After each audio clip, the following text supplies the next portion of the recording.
बिस्मिल्लाहिर्रहमानिर्रहीम। अस्सलामुअलैकुम नाज़रीन, आज की वीडियो में बात करेंगे कि रीजन में बदलती सूरत हाल नई जंगों को जन्म दे रही है। दुनिया भर में मुस्तकबिल की जंगों के खाके खींचे जा रहे हैं। इतला ये है कि आर्टिफिशियल इंटेलिजेंस का बड़े पैमाने पर इस्तेमाल होने जा रहा है। दुनिया भर में डेटा इकट्ठा करने की दौड़ शुरू हो चुकी है। रिपोर्टिंग जंगें लड़ने के लिए हंगामी इकदाम उठाए जा रहे हैं। मुख्तलिफ रियासतें सर जोड़कर बैठ गई हैं। अमेरिका अपनी अफवाज यूरोप से एशिया की जानिब मूव कर रहा है और इसने अब आर्टिफिशियल इंटेलिजेंस यानी गैर रवायती जंग पर काम तेज कर दिया है। जबकि हाल ही में इसराइल ने इंकशाफ किया है कि इसने फ़लस्तीन के साथ होने वाली 11 रोज़ा जंग में पहली बार आर्टिफिशियल इंटेलिजेंस का इस्तेमाल किया है, जिसे दुनिया का फर्स्ट आर्टिफिशियल इंटेलिजेंस वॉर करार दिया जा रहा है। पाकिस्तान में सूरत हाल की नज़ाकत के साथ ही आर्टिफिशियल इंटेलिजेंस पर संजीदगी से गौर शुरू कर दिया गया है। जबकि तुर्की ने 2023 तक ड्रोन तैयारों को आर्टिफिशियल इंटेलिजेंस के साथ मुंसलिक करने का फैसला किया है। न्यू विंग का कहना है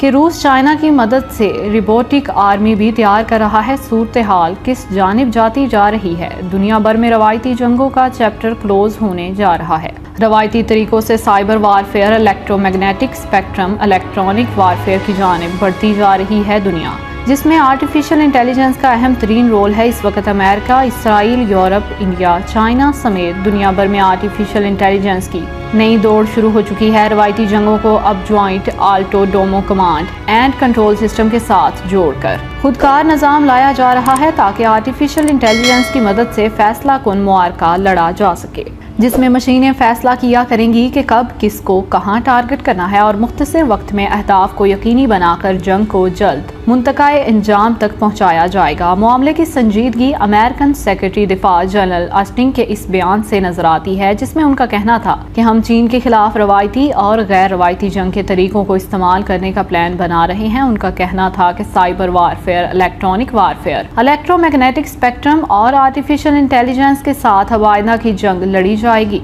जबकि इसके साथ ही चीन ने भी अपने तमाम सिस्टम को आर्टिफिशियल इंटेलिजेंस निज़ाम के साथ मुंसलिक करने का आगाज कर दिया और तकरीबन तमाम ही मुमालिक 2023 तक अपना हदफ करार दे रहे हैं कि तुर्की, इंडिया, चाइना, अमेरिका समेत कई मुमालिक 2023 को इस गैर रवायती लड़ाई का नुक्ताए आगाज करार दे रहे हैं, क्योंकि नाजरीन 2023 तक रेडी ऑन लूज इन की मुद्दत खत्म हो जाएगी, जिसके तहत ऑटोमन एम्पायर को तोड़कर 57 रियासतें बनाई जाएंगी। इसलिए दुनिया 2023 के बाद हालात की तैयारी करती नजर आ रही है। हाल ही में रिपोर्ट में जिनमें खबर शाया हुई है कि अमेरिकन डिफेंस बजट के नाम पर $753 बिलियन मुख्तस करने जा रहा है। इस बजट का ज्यादातर हिस्सा न्यूक्लियर हथियारों को मॉडर्नाइज करने की बजाय सलाहियत में इजाफे और खला में सैटेलाइट सिस्टम को आर्टिफिशियल इंटेलिजेंस के साथ लिंक करने पर सर्फ किया जाएगा। जबकि चीन भी ऐसा ही कुछ करता नजर आ रहा है। खला में सैटेलाइट रवाना करके उन्हें आर्टिफिशियल इंटेलिजेंस के लिए इस्तेमाल करने जा रहा है चीन, यानी सैटेलाइट के जरिए सैकड़ों तस्वीर, लोकेशन और डाटा इंटेलिजेंस को मजीद फरोग दिया जा रहा है। इसलिए गैर रवायती लड़ाई का दायरा अब खला तक फैलता जा रहा है। चीन में अमेरिका, रूस, इंडिया समेत कई मुमालिक एंटी सैटेलाइट मिसाइल का तजुर्बा भी कर चुके हैं। आगे वो वक्त जरूरत सैटेलाइट को निशाना बनाया जा सके। वाज़ेह रहे कि आर्टिफिशियल इंटेलिजेंस मसनूई जहानत को कहा जाता है, जो इस सिस्टम में मौजूद डेटा को रीड करता है और टेक्स्ट, तस्वीर और वीडियोस को एनालाइज करके एक इंसान की तरह फैसला साजी करता है।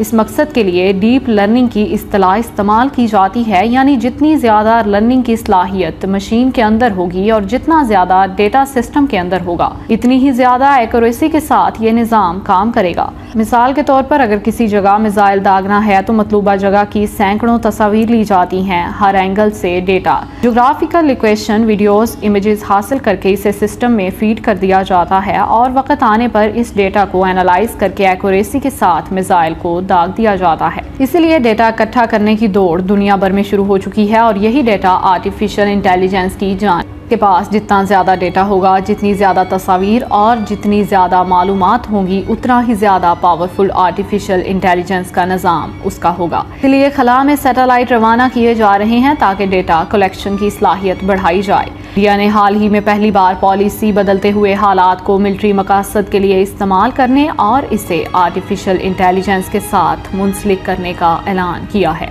इस पर पाकिस्तान ने तशवीश का इजहार किया। अहम बात यह है कि यूरोप के चंद मुमालिक खास तौर पर फ्रांस, यूके और अमेरिका ने भी आर्टिफिशियल इंटेलिजेंस के हवाले से इंडिया के साथ ताउन करने का इंदिया दे दिया। हाल ही में इस्लामाबाद पुलिस इंस्टीट्यूट का इजलास तलब किया गया, जिसमें तफसीली बहस की गई। इंडिया इस वक्त क्या कर रहा है? अमेरिका इंडिया को चीन के खिलाफ खड़ा करने के नाम पर के साथ मेगा एग्रीमेंट के तहत खुफिया ताउन कर रहा है, लेकिन इंडिया के अज़ाइम ये हैं कि वो अमेरिका से हासिल करदा मालूमात और इंटेलिजेंस शेयरिंग पाकिस्तान के खिलाफ इस्तेमाल करना चाहता है। Director general of control Kamran Akhtar का कहना है कि पाकिस्तान के खिलाफ न्यूक्लियर एसिड के खिलाफ प्रिंटिंग स्ट्राइक करने के लिए अमेरिका से ताउन हासिल करना चाहता है, जबकि एम्बेसडर अकरम का कहना है कि India cyber warfare, artificial intelligence, robotic और खुदकार वेपन पर भी काम कर रहा है और इसके तहत इंडिया खला में सैटेलाइट भेजना चाहता है। इस तमाम तर मामले में अमेरिका के साथ होने वाला मेगा इवेंट खुफिया रोल प्ले कर रहा है। इसे काउंटर करने के लिए पाकिस्तान एयरफोर्स ने अगस्त 2020 को artificial intelligence and computing centre का इफ्तिताह इस्लामाबाद में किया था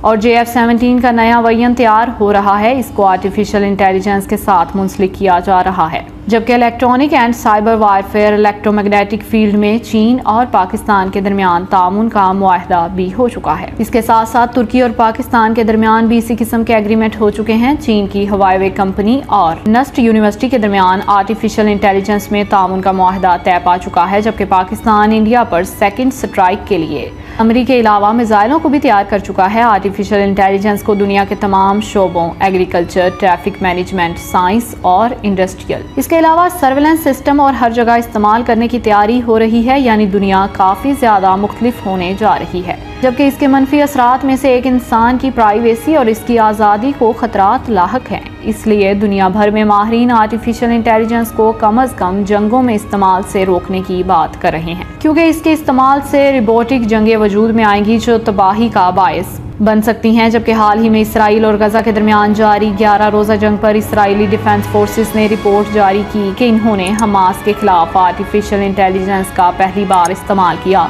जिसे इसराइल दुनिया की पहली आर्टिफिशियल इंटेलिजेंस वॉर करार दे रहा है। इसने दावा किया कि सुपर कंप्यूटर की मदद से मिसाइल हमले किए गए, जिसमें 2 साल से डेटा फीड किया जा रहा था। यरूशलेम पोस्ट का कहना था कि इन मिसाइल हमलों के अहदाफ को एक्यूरेट बनाने के लिए virtual intelligence, human intelligence, geography intelligence और रॉ डाटा काफ़ी ज़्यादा हासिल करके सिस्टम में फिक्स किया गया और सिस्टम की जहानत को इम्प्रूव किया गया, जिसकी मदद से ये कार्रवाई अंजाम दी गई। इसराइल का कहना है कि इसने मुख्तलिफ किस्म के ब्रिगेड बना रखे हैं जिनका काम डेटा हासिल करके उन्हें कंपाइल करना है, जबकि सैटेलाइट की मदद से कई सालों से डेटा हासिल किया जा रहा है ताकि मुख्तलिफ अहदाफ को AI की मदद से टारगेट किया जाए। लेकिन इसकी मौजूदा सिस्टम में काफ़ी खामियां भी नजर आ रही हैं, जिसमें इसके अपने ड्रोन निशाना बने और आयरन डोम सिस्टम डिटेक्ट में भी कामयाब नहीं रहा। लेकिन इसराइल इस 11 रोज़ा जंग में आर्टिफिशियल इंटेलिजेंस को टेस्ट करने की कोशिश कर रहा है, जिसका मतलब ये है कि इसराइल समेत कई मुमालिक गैर रवायती जंगों की तैयारियां कर रहे हैं, जबकि इसराइल आर्टिफिशियल इंटेलिजेंस के निज़ाम को सपोर्ट करने की भी कोशिश कर रहा है। यही वजह है कि मुस्लिम दुनिया को गैर रवायती जंगों के लिए फौरी लाइहा अमल अपनाना होगा। नाज़रीन, ये थी आज की पूरी खबर आर्टिफिशियल इंटेलिजेंस के हवाले से। अब इस पे आपका क्या कहना है? कमेंट सेक्शन में अपनी राय का इजहार जरूर कीजिएगा। अब तक के लिए इतना ही। जज़ाकल्लाह।